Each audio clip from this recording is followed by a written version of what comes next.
Hey, everybody. Welcome to the ZLORD podcast. There you go. There you go. And I'm teZa. And this is Carter.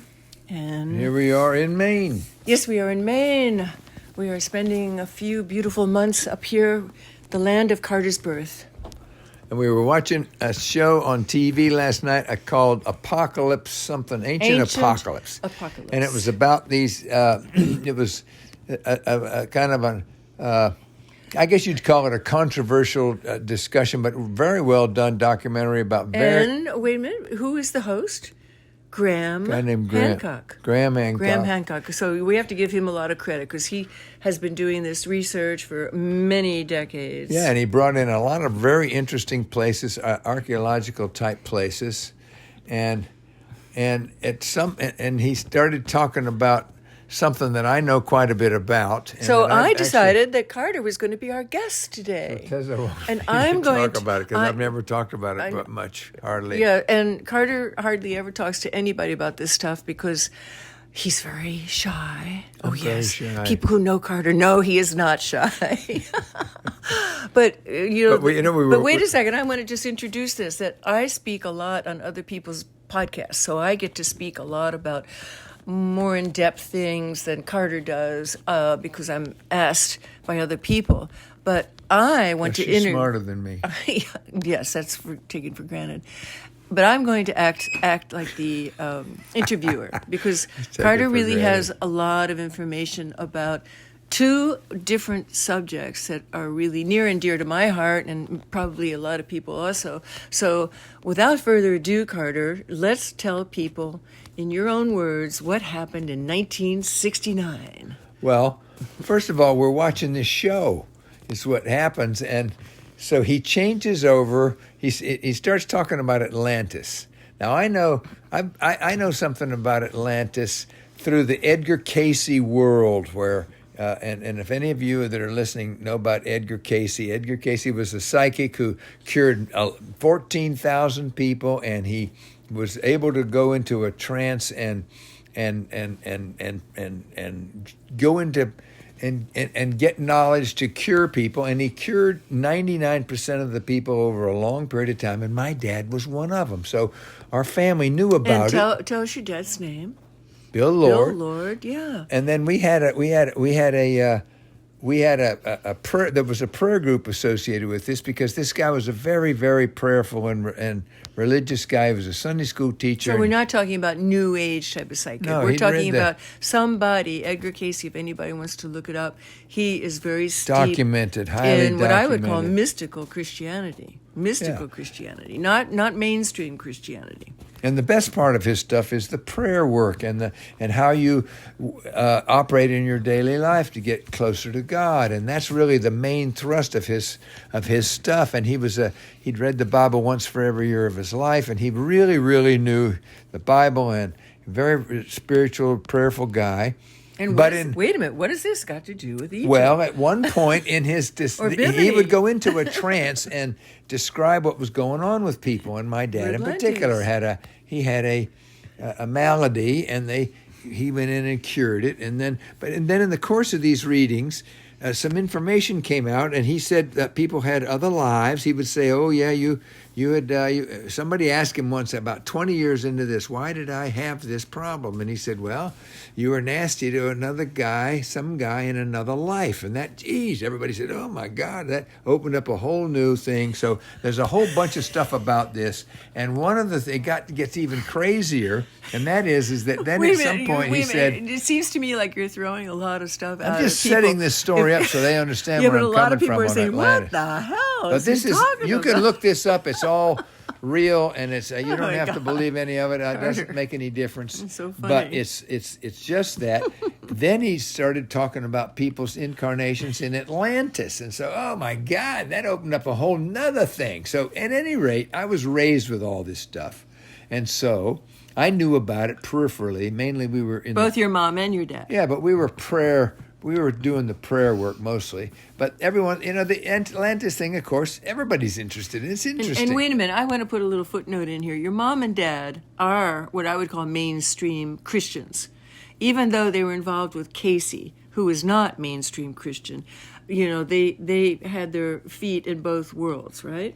Yeah, but he was more mainstream Christian than most mainstream Christians because he was the most prayerful, loving, wonderful Christian guy who lived Christianity, and he gave this he created this course that allows people to approach Jesus and approach God on a very deep and profound level. So he is the mainstream as far as I'm concerned. But anyway, so but this Atlantis stuff is in on it. So of course it's a little crazy, and I never talk about it. That's and right up your everybody alley, thinks it's Carter. crazy, but it's interesting.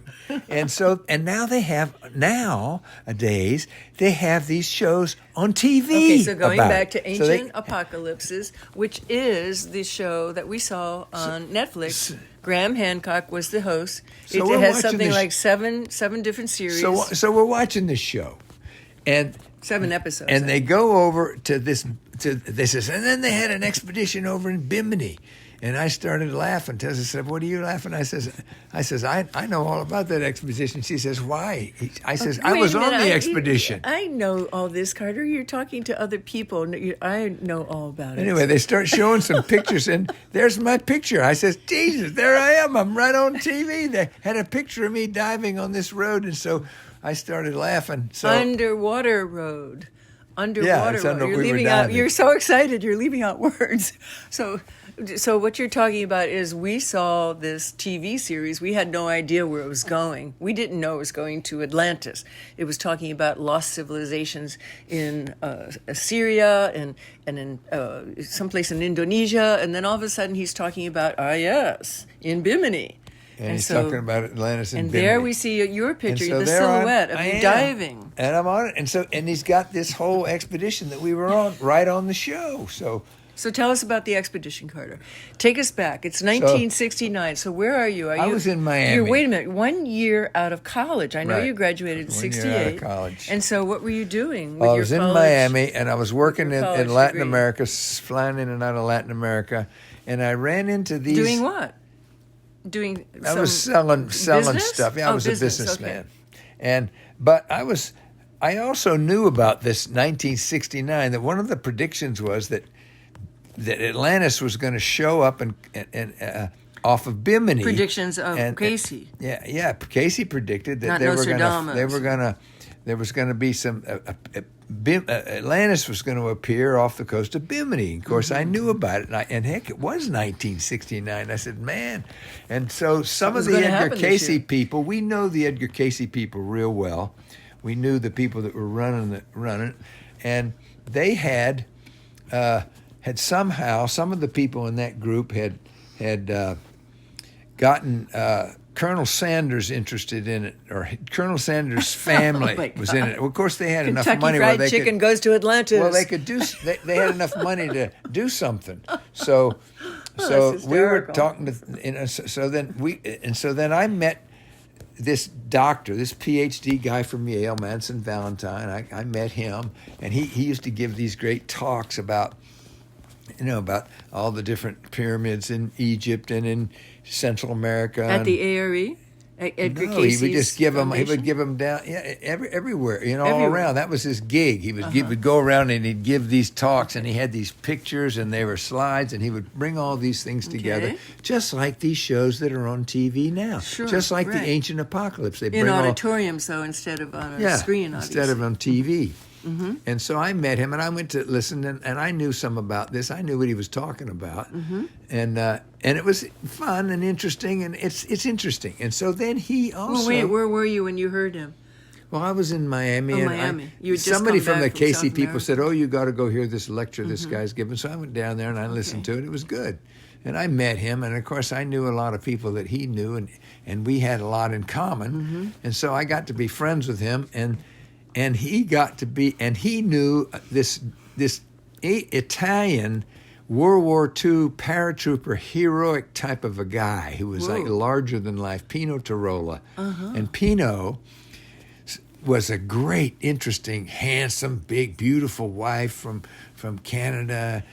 Renee, and they were just wonderful, and they lived in this house in Miami Beach, and it was all exotic and everything. And I'm just watching this go down. And Pino's a diver, plus he was a paratrooper from Istria, who was in the Italian army during World War II, and he'd done some jumping and stuff. And he was studying pre-Columbian artifacts and figurines and stuff from Ecuador and other parts of South America.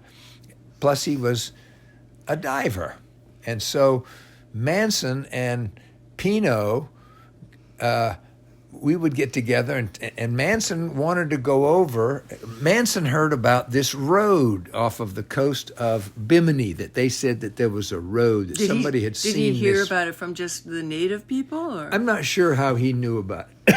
But somebody had reported that they saw some stuff under the water, in shallow water, it was only 20 feet deep, that looked like a man-made thing. And, of course, people were out there looking around because there were other Edgar Casey people around, and they were looking for Atlantis to show up. So somehow this thing about the road. So he was talking about we ought to go over there and have an expedition and have an expedition on the road. So I thought about an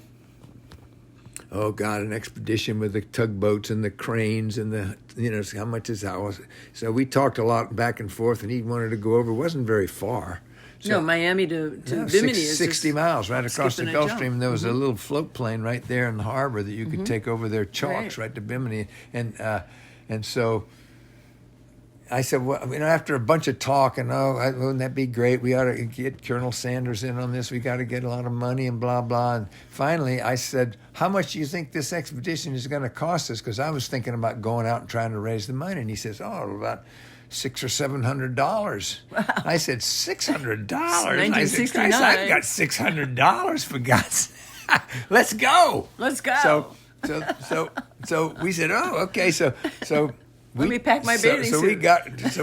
We got organized and we went over there, and we hired this boat, and we flew over there, and we took all the diving gear, and so we dove on the road and took a bunch of pictures, and we saw it, and it was remarkable. So describe it for people who have not seen the series, and I never could visualize it until I saw this, this ancient apocalypse series. Well, describe it. I've done some diving, and I've been on reefs. I'm sure a lot of people that are listening to this have too.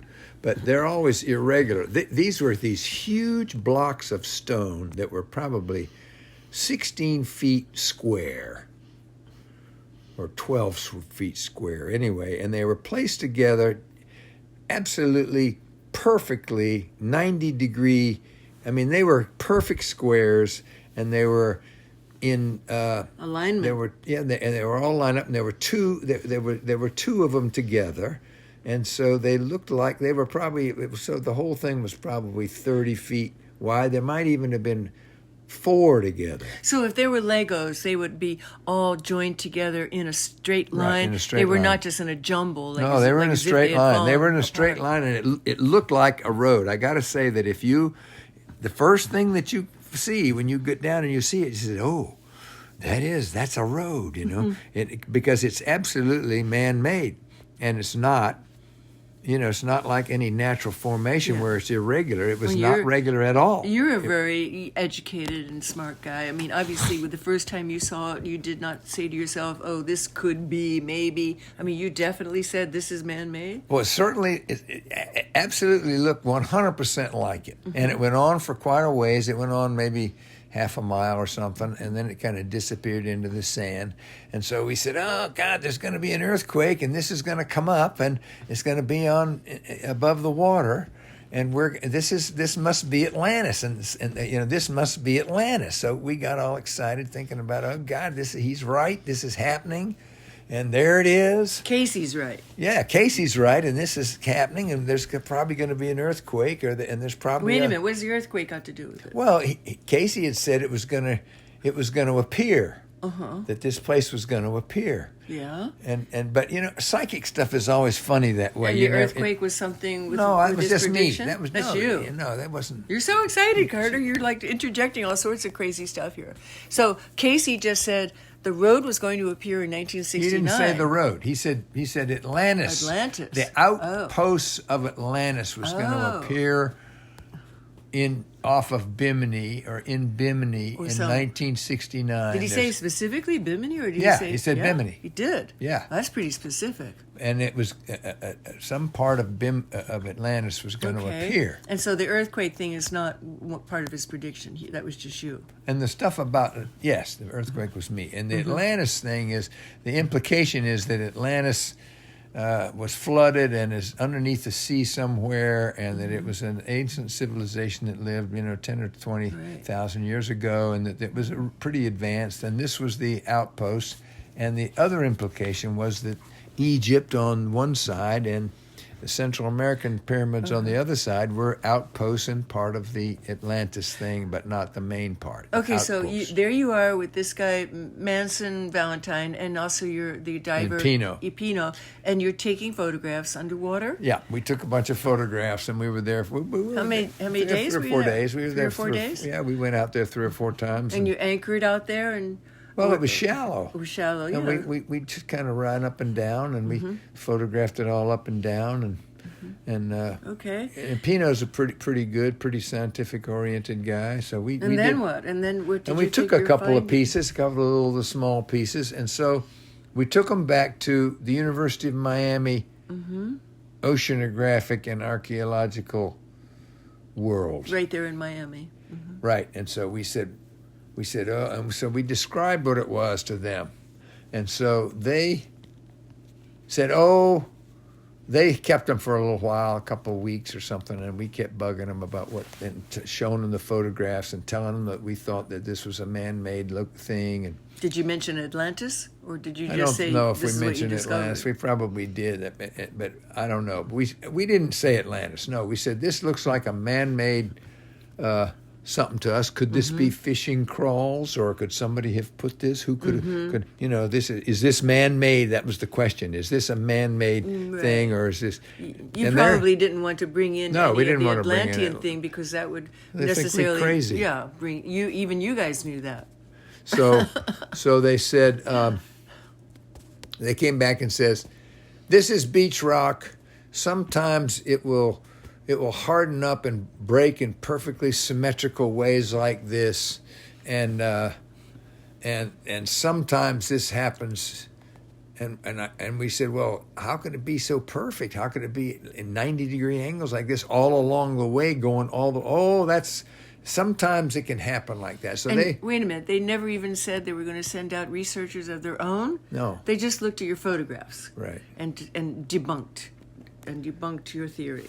That it could they be debunked it, but it sounded okay to me. I mean, they're scientists. I'm not a scientist. You just took it. I took them at their word, and I said, well, maybe I didn't take them necessarily at their word, and Manson Valentine definitely didn't take it for their word. He got mad, and he said they were going to steal it, or He thought they were part of some conspiracy to keep the word from getting out. And anyway, he took a much umbrage with it. And did he take the information to any other sources, like any other universities or Woods Hole, Oceanographic? I don't know once they started arguing about it. Yeah. And I was on the way to a long trip down into Latin America. I just let it go and figured, what the hell, It was just really another adventure for you. It was just a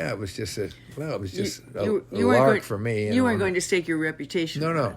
But Manson Valentine probably had more at stake, didn't he?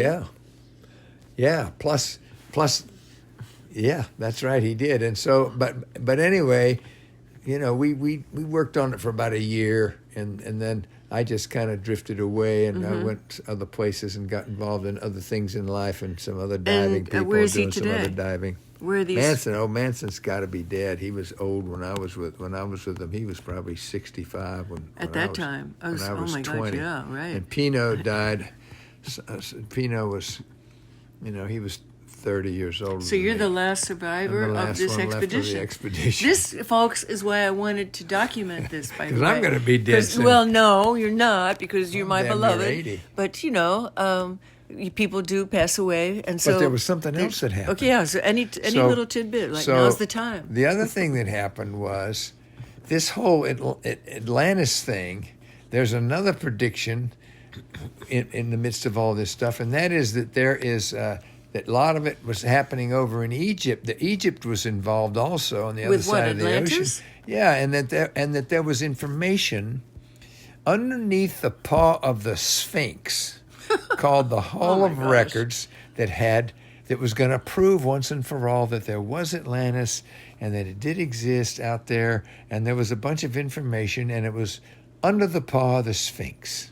Okay, so that was another part of this. Wait a minute. So this in wild- 1969, while you're out there looking at this first discovered road out in Bimini, you're also hearing about the Egyptian. Well, I knew about it because forecast?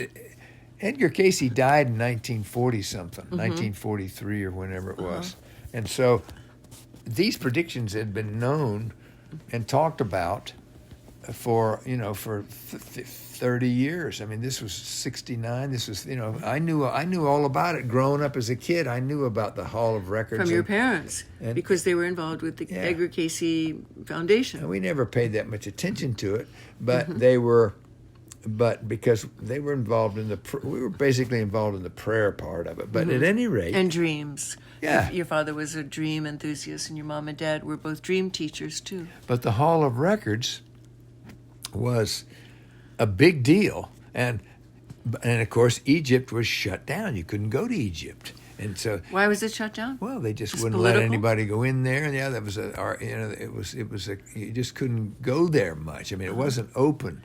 It wasn't the governments weren't open, and Nobody was but having then- tours down the Nile, going to see the old They were pharaohs. having places. some, but it wasn't. You couldn't get into the antiquity areas. You couldn't get. You could. You could go. I guess. Okay. I mean, I'm not really sure, but I just know that in 1979. Okay, wait a minute. But from 69 to 79, 10 years later, you're just hearing. You heard about the Egyptian thing, but somehow now we're getting closer to 1979, and so how did you get involved with the actual going to Egypt? Well, I know the Edgar Casey people. And Edgar Casey's son, Hugh Lynn Casey, was running the place. I knew him pretty well because he used to come to our house a lot because we had the oldest prayer group for the Edgar Casey stuff in the world at our house, continuously meeting every Monday night and praying. And so Hugh Lynn would... meditating. Yeah, and they were kind of an international organization. They had a lot of people having prayer groups all over the country. And... Dad knew Hugh Lynn, and Dad helped them out with some of their business, and so we were friends with them, and he would come from time to time, and so I knew him since I was 8, 9, 7, 8 years old, I knew him. Oh, so maybe it was from Hugh Lynn coming that you got excited about the Egyptian thing, and you Well, he asked me. I had gone into the movie business after I was in Miami. I did a bunch of things, and then I decided I was going to get in the movie business, and I went to New York. And I put in 7 years in the movie business, starting in 1972. And so by that time, I was a pretty accomplished lighting and camera operator and a director type guy. And I mean, I knew I was in that business. That was my there business. You go. That's the missing link. And so they wanted you to document the expedition? Hugh Lynn knew I was in the movie business. And so the Egyptians and the Edgar Casey people made a deal that this new guy, Zahi Hawass, who is still around today. Still there, yeah. In fact, we were going to go hear him give a talk, remember, last year? Yeah. And something about happened. Some new discoveries. Yeah, and he's going around the world now talking about all this stuff, just like these people like Graham Hancock are making these documentaries about this same stuff. So that all this is going on. So Zahi Hawass, was he your age when you were there? He was a little older? He's older, but he can't be much older. And he wasn't really much older because I was 30-something by then. And he's still alive, and I'm 80, so he can't. You're not 80. You're 78. He can't be 90. He's 2 years makes a he's probably not. He's probably about my age, but at Just a any few rate, years older. he had been amazingly in 1979. He was appointed the head of antiquities and the head of talking with everybody in all of Egypt, making it available to the rest of the world. Because they were cultural. I think it was cultural. His antiquities. Yeah, like that. He's still department. Very well known. Everybody who knows Egypt knows. He's world famous now. Yeah, but he wasn't world famous then. He was just another guy. But he was in charge of the thing. He was a great guy. He treated us great. So they said. So Hugh Lynn and the Casey people, of course, they wanted to go and get underneath the Sphinx to get to the Hall of the Records. Huh? That was one of the things they wanted to do. They're saying their prayers, but they wanted to know about the Hall of Records. Everybody's excited about it. So now the political climate became such that the Egyptians were welcoming it, and we were probably bringing some money over, and they were trying to get into the modern world and become out into the open more, and not be so cloistered and hidden away. And when you say we, this is an ARE, Edgar Casey backed expedition. Right. Okay. They produced an expedition, and they got permission, and they got permission to drill, if you can believe it. They got permission to drill into the paw of the freaking Sphinx. It's pretty outrageous. I couldn't. So Hugh Lynn calls me up and he says, "We're gonna go over to Egypt and we're gonna drill into the paw of the Sphinx and find the Hall of Records." I said, "You gotta be kidding!" I couldn't believe it. He said, "No, and not only that, we're making a movie out of it. We've got the money, and we want you to be on the film crew and be the camera guy." And I said, "Oh my God, I couldn't believe it." So I said, and he knew me and trusted me because he knows me and he knew who I was. It wasn't like you're not just a film guy. You're I'm him. I'm one of his. Casey, I'm a part of the family. Like, student. Right. And so off we went, man. We went over there to Egypt, and we met all these people, and Zahi Hawass was there, and all this stuff was going on. And while we were there, they discovered this huge boat right that was under the sands, right adjacent to between the Sphinx and the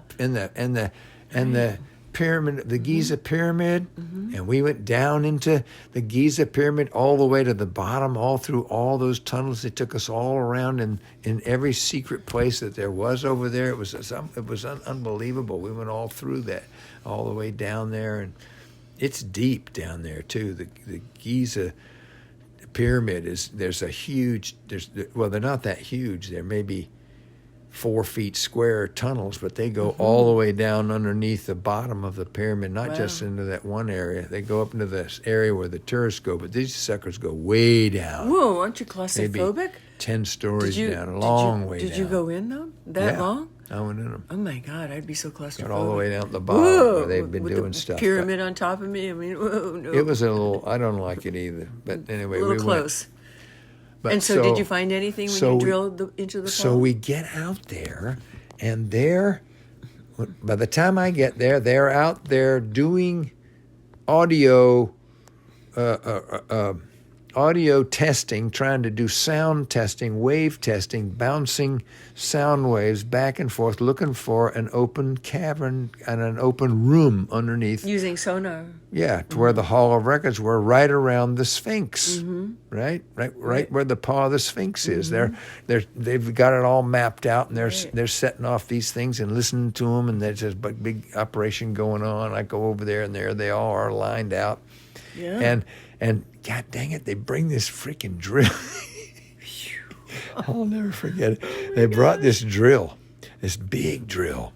And I thought to myself, there's no way they're going to let us drill into the paw of the Sphinx. And God dang Seems it, phenomenal. They did. They set that damn thing up. They set it up. But they probably had some Egyptian guys overseeing. Oh, yeah. They had so you wouldn't mess up, Egyptian right? guys overseeing and digging. Was Zahi there? Moving. And everybody was there. I mean, it was a real on-hands type of deal. They didn't just say, okay, you can go drill. No, they were there. It was a big deal. And we drilled the thing, and and there was something going on with the film guy. I never did quite.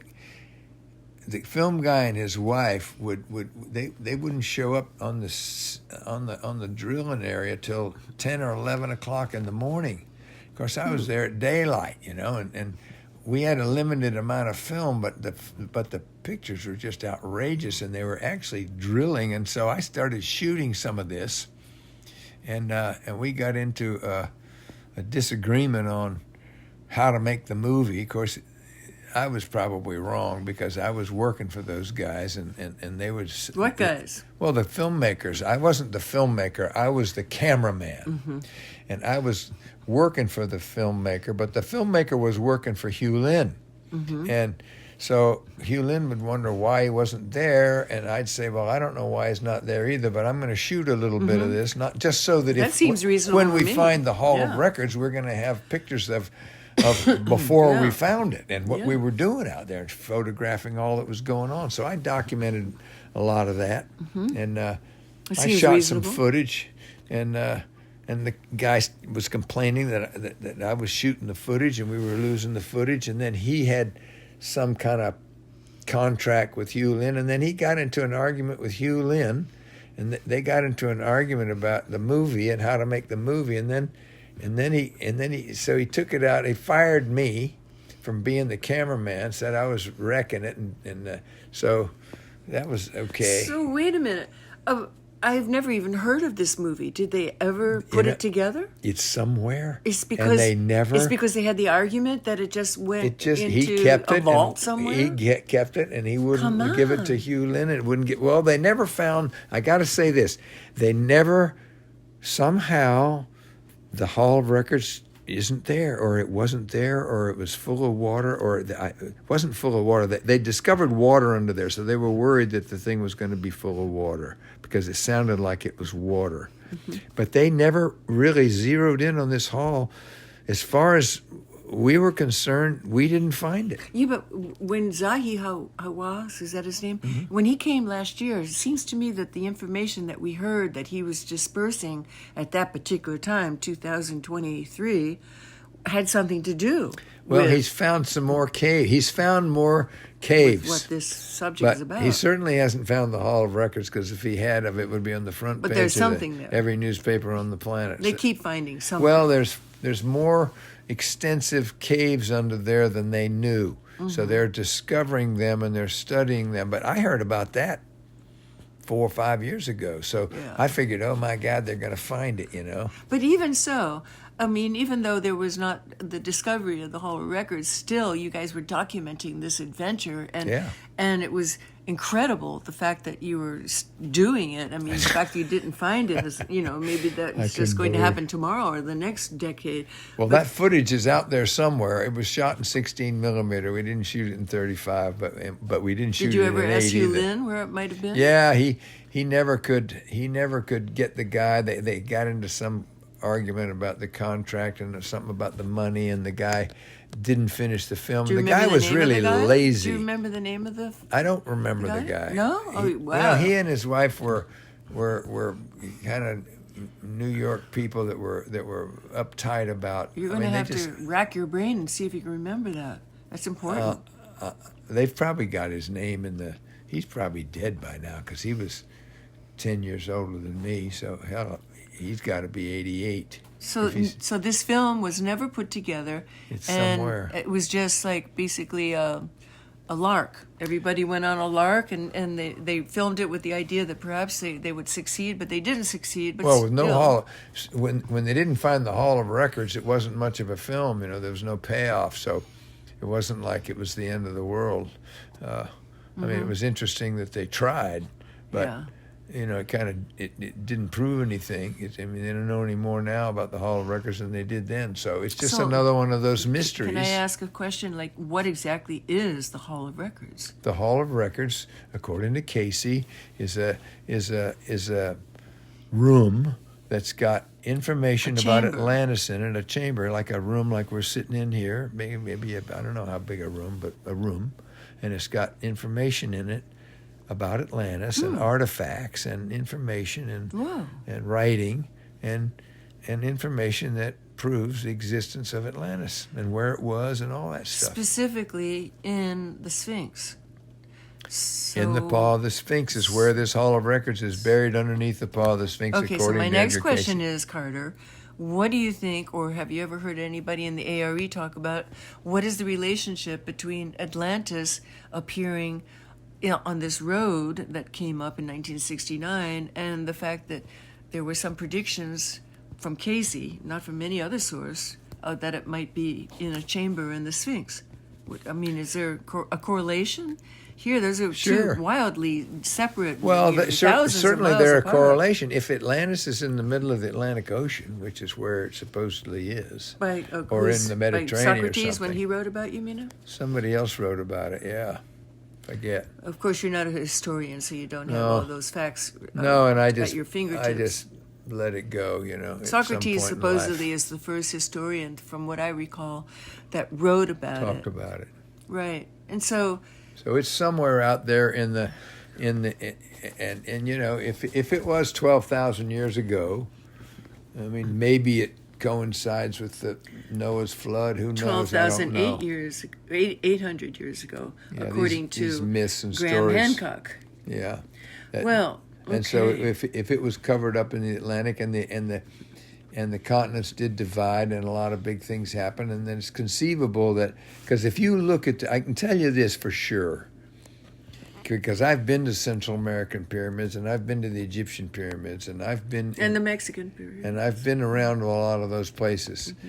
and there was something fantastic going on in Central America, just mind-bogglingly fantastic, with huge stones and these huge monolithic structures and these pyramids, and they are very similar to the Giza stuff and the Egyptian stuff, and these huge stones, and what was going on, something was going on that was so huge and so big. And they certainly look related, I can tell you that. They're pyramids. They got the same kind of sacrificing things going on. I mean, there's huge similarities. And so it is extremely conceivable that they could be the outskirts of two different sides of some other civilizations, where the Egyptian world is one side of it and the Central American world is another side of it. Mm-hmm. So, and Incas and all that stuff. So, anyway, it's a mystery. Yeah, the mysteries of life. And the most important thing is God and our prayers and today. But the and biggest it mystery doesn't of really all. matter, but Wouldn't you say that that's the biggest mystery of all? it's interesting. The God thing. Yeah, I and mean, so I called the Casey people, and of course all the people that were involved in it are gone except me. And I said, somebody probably, if you're going to keep going on this, somebody should take down my information, because I was there firsthand, and I was there personally. Well, both here of we these are. That's what things. we're doing So- today. So And we should send this into the Edgar Casey people. hopefully so a they lot have of it for their people record involved in anyway. the Edgar Casey Research Foundation, called the ARE, the Association of Research and Enlightenment, will hear this. And perhaps that will be enough of an oral documentation, because we never know what's going to happen to you, Carter. You're such a wild man. You may fall off the barn loft or something. That's right. We're definitely coming to the end of the line. There's no question. Well, it's important to tell our stories. And yours is not made up. It's a reality. And I've heard it since I've been married to you. I've been with you now for over 33 years. We don't talk about the Atlantis stuff much. No, but it's fascinating. And It's so interesting, especially since they got all these shows now. I mean, they're Yeah. all talking about it. And there you I were. should call that guy up, Graham. He'd Yeah, you probably be should. real interested to know, because So- he had my picture right there in the show. He got it from Pino's He got it from that book, What is the name of the book? Do you remember? Atlantis. That's a good name for the book about the discovery. It's got a of bunch of Atlantis. really good pictures in it, Is it by too. your friend Pico? No. Pino. Is his but name Pino? Pino and I are Pino. in it. No, it was written by some guys that were involved with Colonel Sanders. That's such a funny They sailed connection. down with their sailboat, and they were that's nice funny guys. connection. Anyway, So, what thought would you like to leave with our friends who are listening to us, and also me? Like, you're the one who experienced it, Carter. I mean, as a young man, it's a thrilling adventure. not only 69 going to Bimini and seeing what obviously to you looked like a man-made road, and feeling certainly that it could be and maybe just proof. the fact that us being there. And wait a minute, I'm trying to tie it in. And also 10 years later, being invited to go to Egypt, which is, an honor. And to have those two experiences, that's, to me, it just seems like, wow, that's a real synchronistic thing happening in your life. Yeah. And here you are I guess so. documenting it like 60 years later. And so what thought is in your mind? What kind of feelings do you have? maybe you want to leave us with? Maybe just us bringing it to the world's attention, and having the pictures and talking, and finding it out there, and maybe that counts as Atlantis emerging into Atlantis coming up. Maybe that would be. Maybe that would count as coming up, because the psychic stuff is always a little bit different than it really is. It's not very concrete. And, you mean coming up in our consciousness? Yeah. Coming up in our thought. The consciousness of the world. Because a lot of people know about it. Thinking about another mystery that could fit into the pattern of our human evolution. Yeah, people go over there all the time. It's like Go over where? They go over to Bimini all the time. People go and look at the road. Oh, looking at the road. To this day, yeah, they still. But now that it's known, but of course, people go to Bimini, and it's like the people that are running the boats want to rent the boat, so they tell people about it, so they take them out there, and everybody gets excited. So right, it's just another thing. Right. So, my dear friends, the mysteries of life. There you go. We have a lot of mysteries, and some of them will never be solved, and some of them are just to be honored, that they are a part of our consciousness, that we can decide for ourselves whether they're real or not real, just like God, I mean, I think that's the biggest mystery of all. I mean, I like to refer to God as the mystery. For some people, that's it's very much of a that's puzzle. The most important part of things. That's what really counts. That's what really counts. Is his insights into how you can use our daily lives as physical beings to approach the divine and act in ways that gets us in concert with that kind of right thinking, and uplifts us and makes us happy, and makes us. Because today and the now is the only thing that counts. It doesn't matter. Maybe if there was Atlantis or not, who cares at the end? It doesn't matter. Yeah, and as we all do whatever we can to pursue whatever flavor of happiness we cherish or we desire or we work for, some of us care about the mysteries and others don't. But I think it's a really nice thing to share with the world. So thanks, Carter, for coming on ZLORD and being our guest today. Okay. You can interview me next time. All right, good. Okay. We send a lot of love to everybody. All right. Once again, you want to take us out, Carter, with a little rhythm here? Carter and his rhythms. Oh, yeah. There we go. Atlantis and Egypt, here we come. Okay, everybody. Lots of love. Om Namah Shivaya.